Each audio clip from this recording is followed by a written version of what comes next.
باب الغسل، غسل کے مسائل۔ عن ابی ہریرہ رضی اللہ عنہ عن النبی صلی اللہ علیہ وسلم قال اذا جلس بین شعبها الاربع ثم جہدها فقد وجب الغسل، متفق علیہ۔ حضرت ابو ہریرہ رضی اللہ تعالی عنہ سے روایت ہے کہ نبی اکرم صلی اللہ علیہ وسلم نے فرمایا، جب میاں بیوی سے جسمانی تعلق قائم کرے تو اس پر غسل واجب ہو جاتا ہے۔ اسے بخاری اور مسلم نے روایت کیا ہے۔ عورت یا مرد کو احتلام ہو تو غسل واجب ہو جاتا ہے۔ ان قتادہ ان انس بن مالک حدثهم ان ام سلیم حدثته انها سألت نبی اللہ صلی اللہ علیہ وسلم عن المرأة ترى في منامها ما يرى الرجل فقال رسول الله صلی اللہ علیہ وسلم اذا رأت ذلك المرأة فلتغتسل فقالت ام سلمہ واستحييت من ذلك قالت وهل يكون هذا فقال نبي الله صلى الله عليه وسلم نعم فمن أين يكون الشبه إن ماء الرجل غليظ أبيض وماء المرأة رقيق أصفر فمن أيهما على أو سبق يكون منه الشبه رواہ مسلم۔ قتادہ سے روایت ہے کہ انس ابن مالک رضی اللہ تعالی عنہ نے ان سے حدیث بیان کی کہ ام سلیم رضی اللہ تعالی عنہا نے رسول اللہ صلی اللہ علیہ وسلم سے پوچھا، اگر عورت خواب میں دیکھے وہ جو مرد دیکھتا ہے، آپ نے فرمایا جب عورت ایسا دیکھے تو غسل کرے۔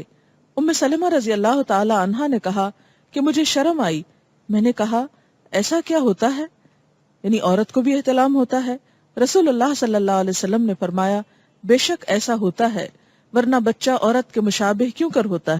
آپ نے فرمایا مرد کا نطفہ سفید اور گاڑھا ہوتا ہے جبکہ عورت کا نطفہ پتلا اور زرد ہوتا ہے، دونوں میں سے جو بھی غالب آ جائے بچہ اسی کے مشابہ پیدا ہوتا ہے۔ اسے مسلم نے روایت کیا ہے۔ منی خارج ہونے پر غسل واجب ہو جاتا ہے۔ غسل جنابت میں پہلے دونوں ہاتھ دھونے چاہیے، پھر طہارت حاصل کر کے وضو کرنا چاہیے۔ عن عائشہ رضی اللہ عنہا ان رسول اللہ صلی اللہ علیہ وسلم کان اذا اغتسل من الجنابۃ بدأ فغسل يديه قبل ان يدخل يده في الاناء ثم تودأ مثل وضوئه للصلاة رواہ مسلم۔ حضرت عائشہ رضی اللہ تعالی عنہا سے روایت ہے کہ رسول اللہ صلی اللہ علیہ وسلم جب غسل جنابت کرتے تو برتن میں ہاتھ ڈالنے سے پہلے دونوں ہاتھ دھوتے، پھر نماز کی طرح وضو کرتے، پھر غسل فرماتے۔ اسے مسلم نے روایت کیا ہے۔ غسل جنابت کا مسنون طریقہ یہ ہے۔ عن عائشہ رضی اللہ عنہا قالت کان رسول اللہ صلی اللہ علیہ وسلم اذا اغتسل من الجنابۃ یبدأ ویغسل یدیہ ثم یفرغ بیمینہ علی شمالہ فیغسل فرجہ ثم یتودأ وضوءہ للصلاة ثم یأخذ الماء فیدخل اصابعہ فی اصول الشعر حتی اذا رأى ان قد استبرأ ثم حفن على رأسه 3 حفنات ثم افاض على سائر جسده ثم غسل رجليه متفق علیہ۔ حضرت عائشہ رضی اللہ تعالی عنہا سے روایت ہے کہ جب رسول اللہ صلی اللہ علیہ وسلم غسل جنابت فرماتے تو پہلے اپنے دونوں ہاتھوں کو دھوتے، پھر دائیں ہاتھ سے بائیں ہاتھ پر پانی ڈال کر استنجا کرتے، یعنی استنجا کے لیے بایاں ہاتھ استعمال کرنا چاہیے جبکہ پانی دائیں ہاتھ سے ڈالنا چاہیے، پھر نماز کی طرح کا وضو کرتے۔ اس کے بعد ہاتھوں کی انگلیوں سے سر کے بالوں کی جڑوں کو پانی سے تر کرتے، یعنی پورے سر کی سکن اور بالوں کی جڑیں اچھی طرح ویٹ ہونی چاہیے، دھلنی چاہیے۔ 3 لپ پانی سر میں ڈالتے، یعنی 3 times ایٹ لیسٹ سر پہ پانی پور کرتے، اور پھر سارے بدن پر پانی بہا دیتے، آخر میں پھر پاؤں دھوتے۔ اسے بخاری اور مسلم نے روایت کیا ہے۔ پاؤں دھونے کی حکمت کیا ہے؟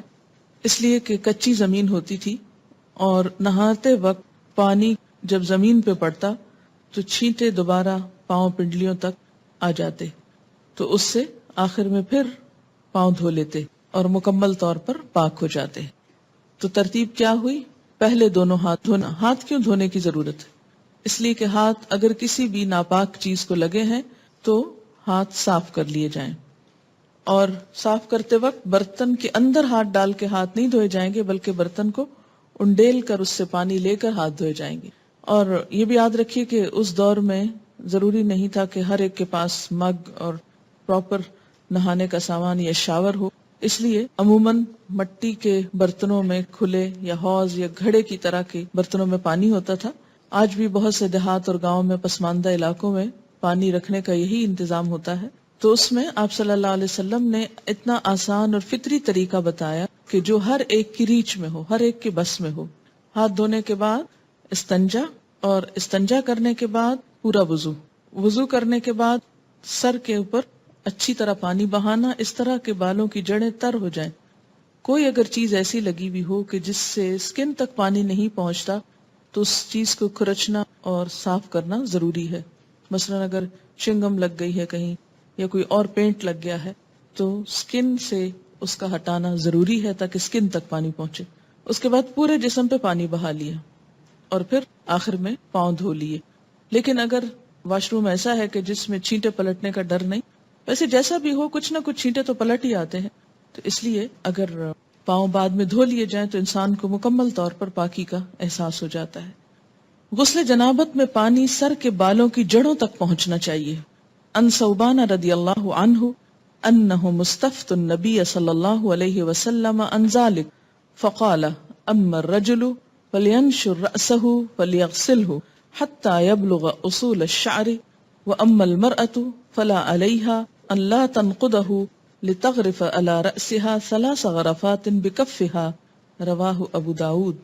حضرت ثوبان رضی اللہ عنہ سے روایت ہے کہ صحابہ کرام نے نبی اکرم صلی اللہ علیہ وسلم سے غسل جنابت کے بارے میں سوال کیا تو آپ نے فرمایا کہ مرد اپنے سر کے بال کھولے اور انہیں دھوئے حتیٰ کہ پانی بالوں کی جڑوں تک پہنچ جائے، اور عورت کے لیے بالوں کو کھولنا ضروری نہیں، یعنی چٹیا وغیرہ ساری کھولنے کی ضرورت نہیں، بلکہ وہ اپنی دونوں ہتھیلیوں سے 3 لپ پانی اپنے سر میں ڈال لے پھر غسل مکمل کر لے. اسے ابو داؤد نے روایت کیا ہے.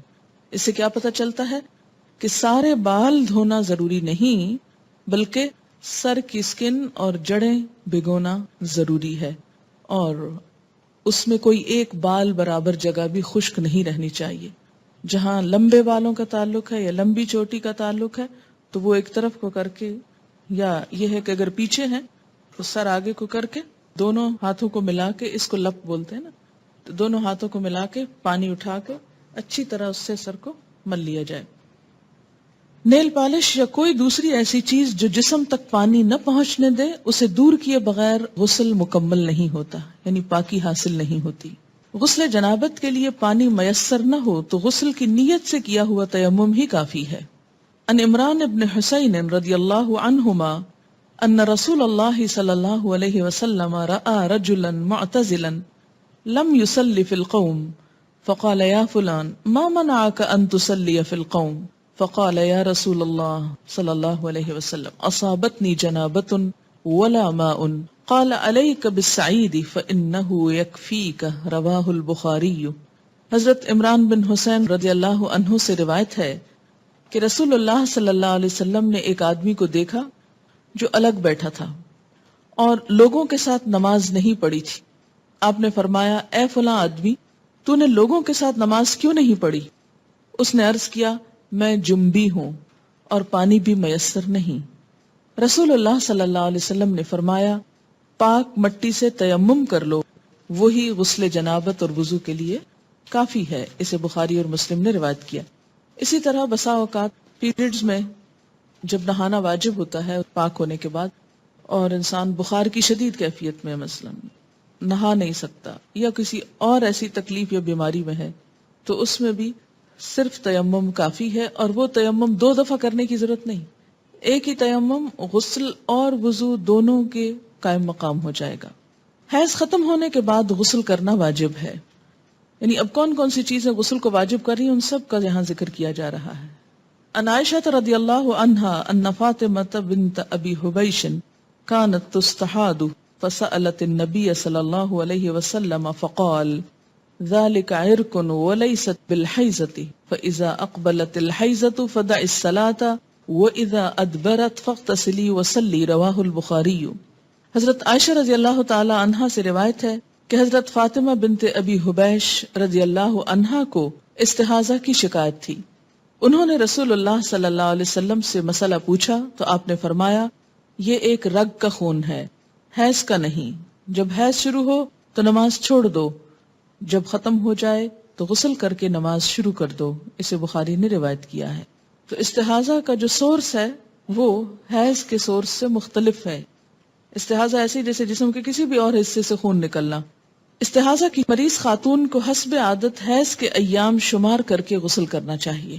عن عائشہ رضی اللہ عنہا زوج النبی صلی اللہ علیہ وسلم قالت ان ام حبیبۃ رضی اللہ عنہا بنت جحش التي كانت تحت عبد الرحمن بن عوف رضی اللہ عنہ شکت الى رسول اللہ صلی اللہ علیہ وسلم الدم فقال لها امكثي قدر ما كانت تحبسك حیدتك ثم اغتسلي فكانت تغتسل عند كل صلاة. رواہ مسلم. نبی اکرم صلی اللہ علیہ وسلم کی زوجہ محترمہ حضرت عائشہ رضی اللہ عنہا کہتی ہیں کہ عبد الرحمن بن عوف رضی اللہ عنہ کی بیوی حضرت ام حبیبہ رضی اللہ عنہا رسول اللہ صلی اللہ علیہ وسلم کی خدمت میں حاضر ہوئی اور استحاضہ کی شکایت کی. رسول اللہ صلی اللہ علیہ وسلم نے ارشاد فرمایا حسب عادت ایام حیض میں نماز نہ پڑھو، پھر ایام حیض ختم ہونے پر غسل کر لو. چنانچہ ام حبیبہ رضی اللہ عنہا ہر نماز کے لیے غسل کیا کرتی تھیں. اسے مسلم نے روایت کیا ہے. نماز سے مراد جب دوبارہ حیض سے پاک ہو کر نماز شروع ہونے کا وقت ہوتا تھا اس کے لیے. اس کا یہ مطلب نہیں ہے کہ ہر نماز کے ٹائم پہ غسل کرتی تھی. غسل حیض کا طریقہ یہ ہے. عن عائشہ رضی اللہ عنہا ان اسماء سألت النبی صلی اللہ علیہ وسلم عن غسل المحیض فقال تأخذ احداکن ماءها وسدرتها فتطهر فتحسن الطهور ثم تصب على رأسها فتدلكه دلكا شديدا حتى يبلغ شؤون رأسها ثم تصب عليه الماء ثم تأخذ فرصة ممسكة فتطهر بها. فقالت اسماء وكيف أتطهر؟ فقال سبحان الله تطهرين بها. فقالت عائشة رضي الله عنها كأنها تخفي ذلك تتبعين أثر الدم. وسألته عن غسل الجنابة فقال تأخذ ماء فتطهر فتحسن الطهور أو تبلغ الطهور ثم تصب على رأسها فتدلكه حتى تبلغ شؤون رأسها ثم تفيض عليها الماء. فقالت عائشة نعم النساء نساء الأنصار لم يكن يمنعهن الحياء أن يتفقهن في الدين. رواہ مسلم.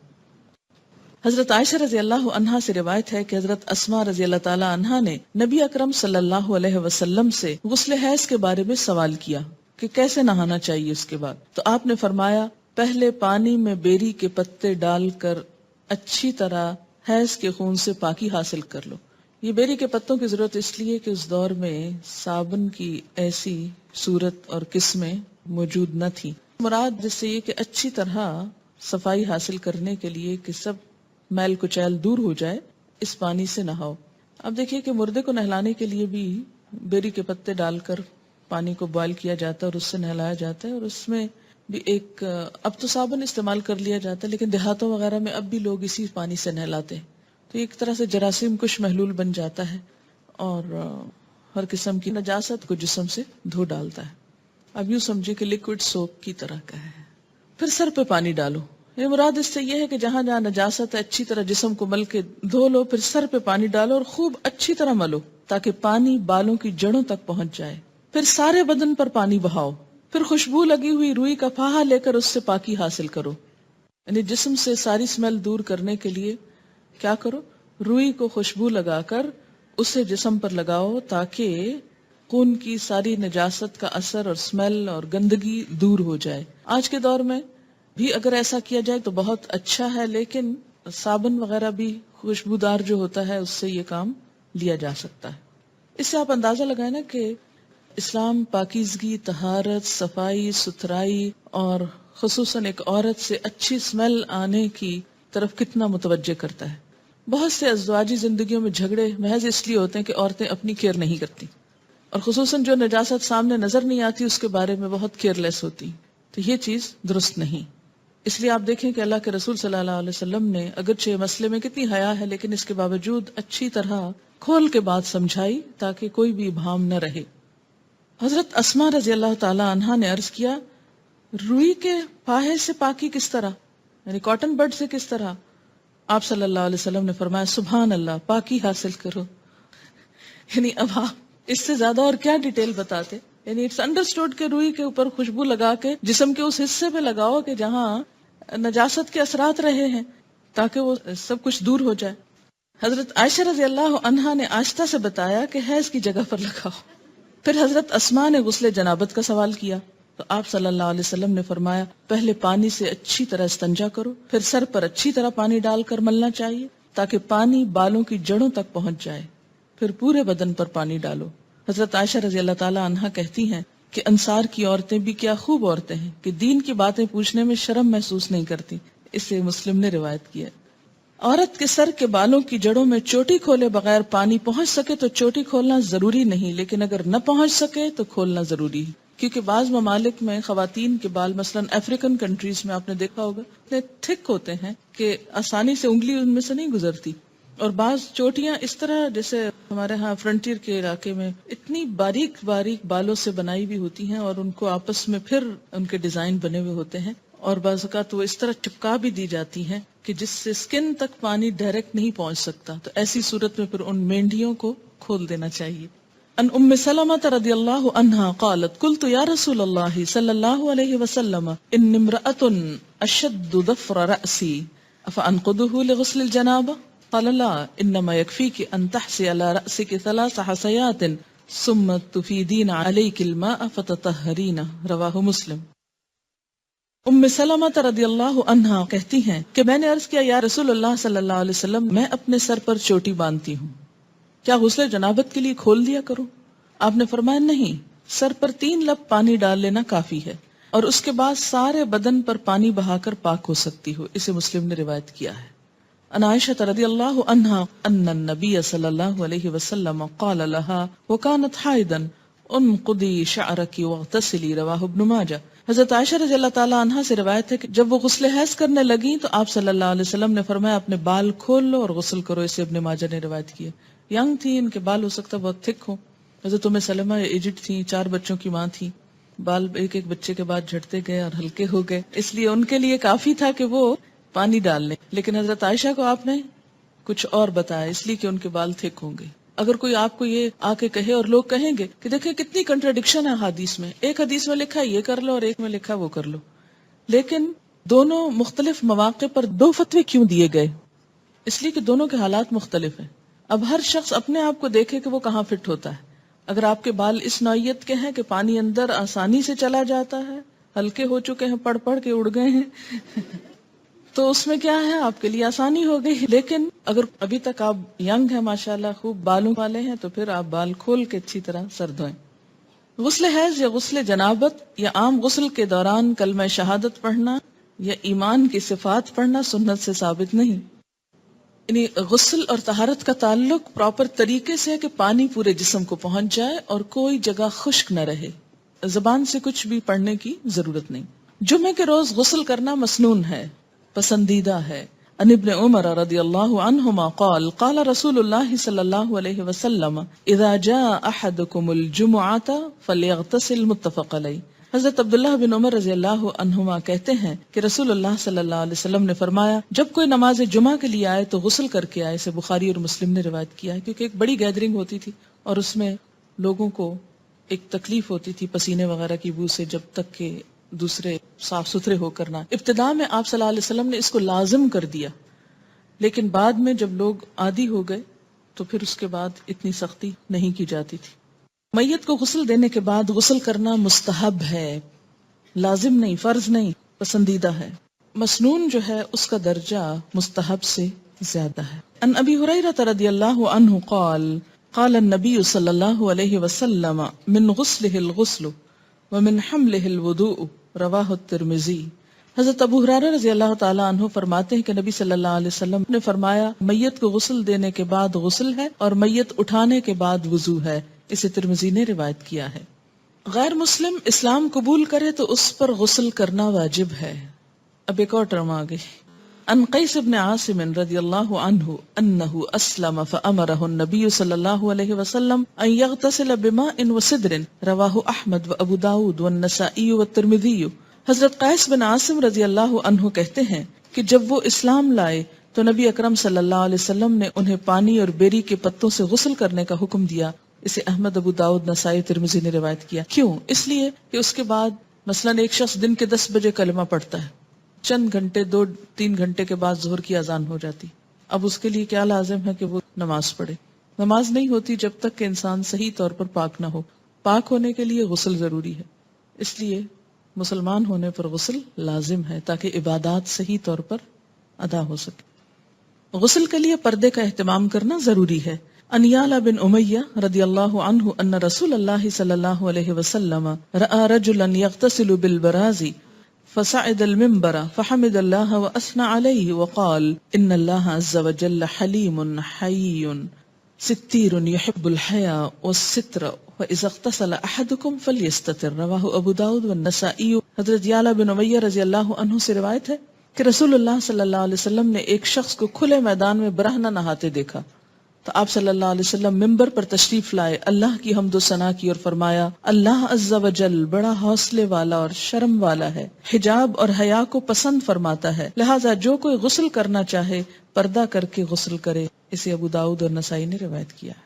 اسی لیے اجتماعی حمام جس میں بہت سارے لوگ مل جل کر نہائیں یا سوئمنگ کریں یا پھر کسی بھی سی سائڈ پر بکنیز پہن کر اچھل کود کریں تو یہ درست نہیں. عورت کے لیے کسی دوسری عورت کو اور مرد کے لیے کسی دوسرے مرد کو غسل کرتے ہوئے دیکھنا منع ہے. عن ابی سعید الخدری رضی اللہ عنہ قال ان رسول اللہ صلی اللہ علیہ وسلم قال لا تنظر المرأة الى عورة المرأة ولا ينظر الرجل الى عورة الرجل. رواہ ابن ماجہ. حضرت ابو سعید خدری رضی اللہ عنہ کہتے ہیں کہ رسول اکرم صلی اللہ علیہ وسلم نے فرمایا کوئی عورت کسی دوسری عورت کا سطر نہ دیکھے، کوئی مرد کسی دوسرے مرد کا سطر نہ دیکھے. اسے ابن ماجہ نے روایت کیا ہے. غسل یا وضو کرتے ہوئے پانی کے استعمال میں احتیاط کرنی چاہیے. ان انس رضی اللہ عنہ قال کان رسول اللہ صلی اللہ علیہ وسلم یتودأ بالمد ویغتسل بالصاع الى 5 امداد. متفق علیہ. حضرت انس رضی اللہ عنہ فرماتے ہیں کہ رسول اللہ صلی اللہ علیہ وسلم وضو کے لیے 1 مد پانی نصف لیٹر سے کچھ زیادہ، ½ لیٹر سے تھوڑا سا زیادہ، اور غسل کے لیے 1 سا پانی تقریباً 1 لیٹر سے 5 مد پانی تقریباً 3 لیٹر تک استعمال کرتے تھے. اسے بخاری اور مسلم نے روایت کیا ہے. جی ہاں، ہم تو بالٹیاں اور ٹب بہا دیتے ہیں، ٹینک خالی کر دیتے ہیں، ٹینکرز منگواتے ہیں. دیکھیے آپ صلی اللہ علیہ وسلم سے ایک شخص نے یہی بات کہی تو آپ نے فرمایا خواہ تم دریا کے کنارے ہو پھر بھی ضرورت پہ استعمال کرو. آج آپ دیکھیں کہ کس قدر یہ پرابلمز ہو رہے ہیں وسائل ریسورسز کے مس یوز کرنے کی وجہ سے، جتنی پولوشن ہو رہی ہے اور جتنا نقصان ہو رہا ہے. اس میں ضرور کوئی حکمت ہے. چلیے ہم اگر اتنا نہیں تو ایٹ لیسٹ کچھ تو بچت کر سکتے ہیں، کوشش کرنے پر ہو بھی سکتا ہے. ایسا ہے کہ ہمارے ہاں عادت کیا ہے کہ آپ ٹوتھ پیسٹ لگاؤ، برش کو آہستہ آہستہ ٹیپ کھول دو، وہ کھلی رہے، آپ برش کرتے رہیں، شیشہ دیکھتے رہیں، ادھر ادھر دیکھتے رہو، کھلی ہے. تسلی کیا ہے کہ اب جب ایک دم ضرورت پڑے گی تو کھولنی نہیں پڑے گی. اچھا اسی طرح اگر آپ نے چولہا جلا دیا ایک دفعہ تو کھلا رہے، گیس جلتی رہے، دوبارہ پھر ایک تیلی ضائع ہوگی. یا یہ کہ اب کون ماچس کھولے اور اس میں سے لائٹر آن کرے، پریس کرے اور اس میں اٹھائے اور لگائے. تو بہتر ہے کھلا رہے، جتنی دیر 2 4 5 گھنٹے کچن میں کام ہو رہا ہے بس جل رہی ہے گیس. تو یہ سب چیزیں اسراف میں آ جاتی ہیں. ایسا کرنا جو ہے وہ دوسرے انسانوں کے حق کو مارنا ہے. پھر اسی طرح باتھ روم میں کوئی نہیں، بس بجلی جلتی رہے، اس لیے کہ پھر کبھی جانا پڑا تو پھر کون بٹن آن کرے گا. تو اس سے آپ دیکھیں کہ بے وجہ ایک تو بل پے کرتے ہیں آپ، دوسری بات یہ ہے کہ ریسورسز ضائع ہوتے ہیں. ہمارے ملک میں پہلے ہی بجلی کی کمی ہے، بہت سے گاؤں دیہات وغیرہ کو بجلی کیوں نہیں مل رہی؟ اس لیے کہ بجلی ہے نہیں. اسی طرح بعض اوقات لوڈ شیڈنگ ہو جاتی. کیوں کرنی پڑتی ہے لوڈ شیڈنگ؟ اس لیے کہ ہم احتیاط سے استعمال نہیں کرتے. تو ہر چیز اپنی ضرورت اور حد کے اندر ہو تو وہی بہتر ہے. یعنی بخل اور کنجوسی کے لیے بھی نہیں کہا گیا کہ اب اگر ضرورت ہے تو آپ لائٹ نہیں جلائیں کہ بجلی کا بل دینا پڑے گا، یا یہ ہے کہ یہ ضائع ہو رہی ہے. نہیں، ضرورت اگر تھوڑی روشنی کی تھوڑی زیادہ تو زیادہ، اس سے زیادہ کی ضرورت ہے اس سے زیادہ، لیکن ضرورت ہو. مگر بلا ضرورت بے وجہ صرف شان و شوکت کی نمائش کے لیے اور دکھاوے کے لیے وسائل کو ضائع کرنا یہ اسلامی طریقہ نہیں ہے. مسنون طریقے سے غسل کرنے کے بعد وضو کی ضرورت باقی نہیں رہتی عن عائشة رضی اللہ عنہا قالت کان رسول اللہ صلی اللہ علیہ وسلم لا يتوضأ بعد الغسل رواہ ابو داؤد والترمذی وابن ماجہ والنسائی والحاکم. حضرت عائشہ رضی اللہ عنہا فرماتی ہیں کہ رسول اللہ صلی اللہ علیہ وسلم غسل کے بعد وضو نہیں کیا کرتے تھے، کیونکہ غسل شروع ہونے سے پہلے سب کچھ استنجا بھی کر لیتے، وضو بھی کر لیتے اور پھر صرف پانی بہاتے تھے.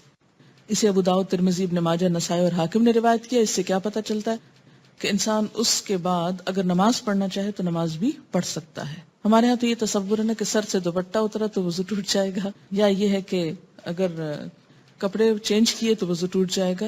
تو کپڑے چینج کرنے سے اور سر کے دوپٹہ اترنے سے وضو نہیں جاتا، اور اس کے لیے یہی دلیل ہے. جی، پسندیدہ یہی ہے کہ ہر کام میں دایاں طرف استعمال کیا جائے. اسی طرح نہاتے وقت اگر جیسے بازو پہ صابن لگا رہے ہیں تو پہلے رائٹ سائڈ پہ لگائیے، ہاں پھر دوسری طرف آ جائے. لیکن یہ بھی ہو سکتا ہے نا کہ پہلے اگر ہاف اوپر والے کو اگر آپ پہلے دائیں اور پھر بائیں پہ کر لیا، پھر دائیں ٹانگ اور بائیں اس پہ کر لیا، یا سارا اوپر سے نیچے تک رائٹ پہلے کر لیں پھر پورا لیفٹ کر لیں، تو جیسے بھی آسانی ہو. جی ہاں، پانی کا بھی حساب ہوتا ہے. ان کا سوال یہ ہے کہ شاور کے نیچے کھڑے ہو کر عموماً نہایا جاتا ہے تو کیا نہا سکتے ہیں؟ نہا سکتے ہیں، ایسی کوئی پابندی نہیں کہ آپ بیٹھ کر ہی نہائیں. اور خاص طور پر جب آپ جسم پہ پانی بہائیں گے تو بیٹھ کر پانی کیسے بہے گا؟ وہ تو پوری طرح آپ پاک نہیں ہو سکتے، منع نہیں کیا گیا. ایک بات یاد رکھیے، اس میں بڑی آسانی رہے گی آپ سب کو کہ ناپاکی دو طرح کی ہوتی ہے، جنابت، اور اسی میں جنابت کی دو بڑی وجوہات ہیں، انٹرکورس اور احتلام.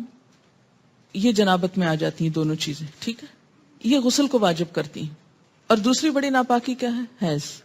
ان دونوں کے بعد، یعنی جنابت اور حیض دونوں کے بعد نہانا فرض ہے، لازم ہے، الا یہ کہ کوئی بیمار ہو. اس صورت میں کیا ہے؟ تیمم ہے. واضح. جمعے کے دن نہانا مسنون ہے، مسلمان ہونے کے بعد نہانا واجب ہے، مردے کو غسل دینے کے بعد نہانا مستحب ہے.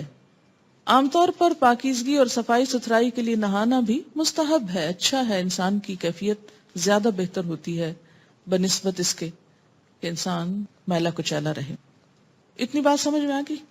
اب جو فرض غسل ہے، کون کون سا؟ جنابت اور حیض دونوں کا فرض غسل. اس میں آپ دیکھیے کہ پھر دو تین چیزیں لازم ہیں. ایک یہ ہے کہ وضو کی طرح کا وضو ہو. وضو سے مراد کیا ہے؟ کلی اور ناک میں پانی ڈالنا، باقی تو سارا آپ دھو ہی لیتے ہیں. اگر آپ وضو نہیں کریں گے، کلی اور ناک میں پانی نہیں ڈالیں گے تو آپ کا پاک ہونے کا غسل نہیں ہوگا. اور دوسری بڑی شرط کیا ہے؟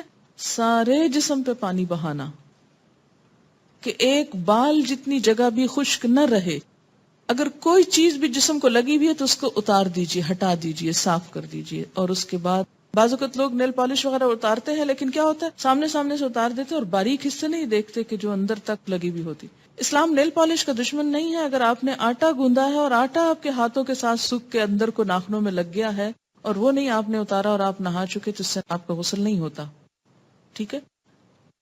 کلی اور ناک میں پانی ڈالنا، استنجا کرنا کہ ہر طرح کی نجاست اتر جائے، اور پورے جسم پہ پانی بہانا اس طرح کہ کوئی بال بھی خشک نہ رہے. یہ فرض غسل کے لیے. باقی مسنون غسل میں کیا ہے؟ اسی طرح ہی ہے طریقہ، لیکن بعض اوقات کیا ہوتا ہے کہ اگر کوئی کمی بیشی رہ گئی تو حرج کوئی نہیں، کوئی گناہ کی بات نہیں. مستحب غسل میں بھی. اور عام روزمرہ میں اگر آپ سر نہیں دھو رہے، صرف نیچے کا دھڑ جو ہے اس کو دھو رہے ہیں تو بھی کافی ہے. ضروری نہیں کہ ہر دفعہ نہانے میں سر ضرور دھویا جائے. بعض لوگ نہیں دھو سکتے، بعض اوقات پانی کی کمی ہوتی ہے یا کسی اور مسئلے میں انسان سر کو بار بار گیلا نہیں کر سکتا، تو اتنا بھی کافی ہے. جی ہاں، وہ پیر دھونا فرض نہیں ہے. اگر خاص طور پر نجاست لگی ہے تو دھو دے. اور اگر آپ سمجھیں کہ سب ٹھیک ہے، چپل پہنا ہوا ہے اور کوئی چھینٹے ایسے نہیں پڑے، تو اوپر سے جو پانی آ رہا ہے اور وہ پاؤں تک بہ گیا، پاؤں ساتھ ہی دھل گئے اور پاؤں میں چپل ہے، تو کوئی حرج نہیں ہے اگر الگ سے نہ بھی دھوئے جائیں. اگر جنابت، احتلام، حیض و نفاس ان تمام طریقوں سے پاکی حاصل کرنے کے لیے ایک ہی طرح کا غسل کیا جائے گا، تینوں کا طریقہ الگ الگ ہے، ایک ہی طرح کا غسل. ناپاک کپڑے کو پاک کرنے کا مکمل طریقہ کیا ہے؟ طریقہ یہ ہے کہ پہلے ناپاکی کو تلاش کریں کہ ہے کہاں، اس کا نشان، داغ، کچھ بھی جب نظر آ جائے تو اس حصے کو الگ کر لیں باقی کپڑے سے. مثلا اگر اس پہ کچھ لگا ہوا ہے کہیں تو میں پہلے دیکھوں گی کہ کہاں ہے. اچھا یہ مل گئے ہیں، چلیے اب اس کو الگ پکڑ لیجئے باقی حصے سے، ٹھیک ہے؟ پھر اس کو آپ ٹیپ کے نیچے کیا کریں، اس حصے کو آپ اچھی طرح مل لیں، رگڑ لیں اس کو. پہلے اس حصے کو کیا کریں، اچھی طرح دھوئیں، صابن لگائیں. پھر اس کے بعد کیا ہے کہ اس کے ذرا سے پیچھے والے حصے کو، کیونکہ پانی وہ اس کا پھیل کے پیچھے تک آ جاتا ہے، لیکن یہاں سے پکا پکڑیں کہ پورے اس پہ نہ چلا جائے. پھر اس کے بعد ایک دفعہ پانی صاف ڈالیں اور اس کو اچھی طرح نچوڑ لیں. پھر اس کے بعد پھر نچوڑیں، پھر تیسری دفعہ، اور ذرا سا دیکھ لیں کہ پانی کیسا نکل رہا ہے، میلا یہ صاف ہے، دھل گیا کافی. کیا احتلام، مزی، لیکوریا، حیض، ان تمام کے داغ والے کپڑوں کو ایک ہی طریقے سے پاک کیا جائے گا یا الگ الگ طریقہ ہے؟ اس میں کوئی اور نجاست جس کا آپ نے نام نہ لکھا ہو، مثلا خون ہے یا یورین ہے یا کچھ اور، ان سب کو بھی اسی طرح پاک کیا جائے گا. کیا لیکوریا کے نشان والے کپڑے ناپاک کپڑوں میں شمار ہوں گے؟ جی ہاں، اس لیے کہ یہ ڈسچارج بھی نجس ہے. میت اٹھانے کے بعد وضو ہے، کیا اس سے مراد میت کو کندھا دینا ہے؟ اس سے مراد تخت پر جب میت کو نہلا چکے ہوں اور کفن پہنانے کے لیے اس کو اٹھا کے ہاتھ لگا کے آپ رکھ رہے ہوں، کہاں، چارپائی وغیرہ پر، تو اس کے بعد وضو کر لیجیے. کیوں؟ ہو سکتا ہے اٹھانے میں آپ کے جسم پر کوئی ایسی چیز لگ گئی ہو، یعنی وہ ایک شک سا پڑ جاتا ہے نا کہ ہم نے اٹھایا ہے. اور اٹھانے سے مراد یہ نہیں کہ صرف آپ اس کے بال پکڑیں گے یا پاؤں پکڑیں گے. میت کو جب اٹھایا جاتا ہے تو اس میں اس کی بیک کے نیچے، اس کی ٹانگوں کے نیچے، پاؤں کی طرف سے یوں ہاتھ، جیسے بچے کو نہیں اٹھاتے اس طرح کر کے ہاتھ نیچے سے ہاتھ دے کے رکھتے، ورنہ تو اس کی کمر ٹوٹ جائے، کیونکہ وہ تو سارا بوجھ ڈالے ہوئے ہوتا ہے. ٹھیک ہے؟ تو جس طرح ایک چھوٹے بچے کو آپ صرف گردن سے پکڑ کے نہیں اٹھاتے یا گردن اور پاؤں سے پکڑ کے نہیں اٹھاتے، بلکہ کیا کرتے، نیچے سے ہاتھ دیتے. اب آپ دیکھیے کہ جب مردے کو نہلاتے ہیں نا، تو بسا اوقات مردے کے اندر سے مسلسل ڈسچارج ہوتا رہتا ہے اور وہ ڈسچارج ناپاک ہوتا ہے، پیلا پانی عموماً نکلتا رہتا ہے. بعض اوقات یہ ہوتا ہے کہ موت کی جو شدت ہوتی ہے، سختی ہوتی ہے، اس سے یورین پاس ہو جاتا ہے یا کوئی اور نجاست جسم سے نکل آتی ہے، کیونکہ انسان ایک کشمکش کی حالت میں ہوتا ہے، شدید تکلیف کی حالت میں ہوتا ہے. تو جب جان نکلتی ہے تو وہ ایک خوف، آپ دیکھیں نا کہ جب خصوصاً اگر مردے کے پاس ایسے فرشتے آئے ہوں کہ جو عذاب والے ہوں، تو ان کو دیکھتے ہی خوف زدہ ہو جاتا ہے. تو اس خوف میں، جیسے آپ نے دیکھو کہ بعض بچوں کو مار پڑے تو پیشاب نکل جاتا ہے، ان کا ہوتا ہے نا خوف کی حالت میں. تو اس طرح بسا اوقات کچھ ڈسچارجز ہوتے. بعض اوقات مردہ کسی زخم یا پیٹ کی بیماری میں مبتلا ہوتا ہے، تو نہلانے کے بعد، غسل دینے کے بعد، یا بعض اوقات قتل وغیرہ کا مسئلہ ہوتا ہے، کوئی خون نکل رہا ہوتا ہے، تو نہلا چکنے کے بعد بھی قبر میں لے جانے تک ڈسچارج ہوتا چلا جاتا ہے. It depends. اب جب آپ اس کو اٹھاتے ہیں اس تخت سے اسٹریچر پہ یا اس میت کی جو چارپائی ہے اس پہ ڈالنے کے لیے، تو پھر انسان کے دل میں ذرا تصور میں لائیں کہ آپ نے کسی مردے کو ہاتھ لگایا، اس کے بعد آپ کی فیلنگ کیا ہوگی؟ جیسے آپ کو کچھ لگ گیا، یہ فیلنگ آتی ہے نا. جب آپ مردے کو ہاتھ لگاتے ہیں تو آٹومیٹیکلی ایک نفسیاتی کیفیت ہوتی ہے انسان کی کہ کچھ مجھ کو لگ گیا ہے. کئی لوگ تو ہاتھ ہی نہیں لگاتے کہ شاید مجھے یہ پکڑ ہی نہ لے. تو یہ جو اندر ایک نفسیاتی خلل آتا ہے نا انسان کے، اس کا ازالہ کیا ہے؟ اگر نہلایا تو چھینٹے پڑیں گے اپنے اوپر، تو نہا لیں آپ خود بھی تاکہ دل سے سب خلش دور ہو جائے. اور اگر آپ نے نہلایا نہیں، صرف اٹھانے میں مدد دے کے رکھا ہے، تو آپ وضو کر لیں تاکہ آپ کے اندر کی کیفیت درست ہو جائے اور آپ کی نماز میں دل لگے. یاد رکھیے کہ جو غسل اور وضو کے جتنے بھی مواقع ہیں، یہ سارے اسی لیے ہیں کہ انسان کی نماز میں سکون آئے. عام حالت میں بھی جو وضو کرنے کے لیے کہا جاتا ہے نا، تو آپ دیکھیں کبھی ہم کھا پی رہے ہوتے ہیں، کبھی ہم ہنس رہے ہوتے ہیں، کبھی ہم دنیا میں انوالو ہوتے ہیں، تو پھر جب ہم نماز کے لیے جاتے ہیں تو وضو نماز کی تیاری ہے، اس کے خشوع و خضوع میں ہیلپ کرتا ہے، اس لیے یہ حکم دیا گیا. لیکن اگر کوئی نہیں کرتا وضو تو کوئی گناہ کا کام نہیں ہے. جی نہیں، مردے کا سطر تو نہیں کھولیں گے، لیکن اس کے باوجود جسم سے اگر کچھ رس رہا ہے، بعض بیماریوں میں رستا ہے، بعض حالات میں رستا ہے، کوئی بھی ریزن ہو سکتا، تو کوئی بھی چیز جو مردے کے جسم سے نکل رہی ہے وہ پاک نہیں ہے. ٹھیک ہے نا؟ تو اس کو دھو لینا چاہیے. یہ جو آپ کو دعائیں سکھائی گئی نا صبح شام کی، اس میں ایک دعا آتی ہے نا، اللہم انی اسألک العافیۃ فی الدنیا والآخرہ، اور پھر اللہم استر عوراتی وآمن رواتی. اس دعا کو وہ توجہ سے مانگا کہ اللہم استر عوراتی، اللہ میرے شرم والے حصوں کو، چیزوں کو ڈھانپ دے، میری شرم کی چیز کسی کے سامنے نہ کھلے. اور اسی لیے کہتے ہیں نا کہ جس نے کسی میت کا عیب چھپایا اللہ تعالیٰ اس کا عیب چھپائے گا. میت کا کوئی عیب نظر آئے، عیب سے مراد کیا ہے کہ مثلا نہلایا اور اگر اس کے جسم سے کوئی نجاست نکلتی دیکھی، یا کوئی داغ دیکھا، یا کوئی بھی چیز دیکھی ہے، یا کوئی نقص دیکھا، تو انسان سب کو بتاتا پھرے کہ میں نے فلاں کو نہلایا تھا اور اس کے اندر میں نے یہ دیکھا تھا. نہیں، کبھی نہیں، ہونٹ نہ کھلے. زندہ انسان کے عیب کے لیے بھی نہیں کھلنے چاہیے، اور مردہ کی تو اور احتیاط کرنی چاہیے، کیونکہ زندہ تو کبھی نہ کبھی اپنی صفائی پیش کر دیتا ہے، یا اس کا حال اچھا ہو جاتا ہے تو وہ اس کے بارے میں سوچ لوگوں کی بہتر ہو جاتی ہے. لیکن مرنے والا تو بس پھر اس کا آخری سفر ہے نا، آخری وقت ہے، اس لیے اس کے بارے میں تو کوئی چیز ایسی دیکھی جائے بالکل ذکر نہیں کرنا چاہیے. اسی لیے کہتے ہیں نا کہ گھر والوں کو شریک ہونا چاہیے غسل دیتے وقت، صرف پروفیشنلز پہ نہیں چھوڑ دینا چاہیے. ایک تو وہ صفائی وغیرہ کا صحیح اہتمام نہیں کرتے، دوسرا یہ کہ ان کو اتنی دلچسپی کہاں کہ مردے کو احتیاط سے ہاتھ لگائیں، اور تیسرا یہ ہے کہ کوئی عیب دیکھ لیں تو کیا پتا کہاں کہاں بتائیں. احترام ہے نا، احترام ہے اس کا بھی. یہ نہیں کہ اگر وہ مر گیا ہے تو اب آپ جیسے چاہیں اس کے ساتھ بدتمیزی سے کام کریں، احترام سے.